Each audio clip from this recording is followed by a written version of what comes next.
নমস্কার। আজকে 23শে জানুয়ারি নেতাজি সুভাষচন্দ্র বসুর জন্মদিন। আমি একটা আবৃত্তি বলে শোনাবো। আবৃত্তির নাম আমিও জানি, কবি চন্দ্রনাথ। তোমার টুপির মতন টুপি কেনাই তো যাই পয়সা দিয়ে, ওই যে অমন ফৌজি পোশাক তাও কেনা খুব কঠিন না যে, আর তো লাগে চশমা সেটা জেঠুর কাছেই পাওয়াই তো যায়। তাই তো তোমার জন্মদিনে সাজতে পারি তোমার সাজে, সে সাজ দেখে সবাই বলে ইস কি দারুণ, ঠিক নেতাজি। যেটা শুনি খুব খুশি হন, দেখেই আমায় সবাই বোঝে, খুব খুশি হন দাদুও জানি।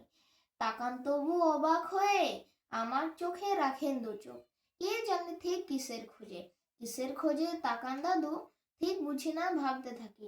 বলতে কি চান সাজটুকু যে সবটুকু নয় সেই কথা কি, চান কি দাদু বীর নেতাজি তোমার মতন হয় সাহসী, তোমার যত স্বপ্ন আমি বুকের মাঝে আগলে রাখি, শোধাই না তা একটিবারও, কিন্তু আমি বুঝতে পারি না বলা ওই দাদুর কথাও দেশকে ভালোবাসার মতো, বুকের মাঝে আগলে রেখে চলতে শিখি আমিও যেন হয় সাহসী দেশপ্রেমিক তোমার মতো।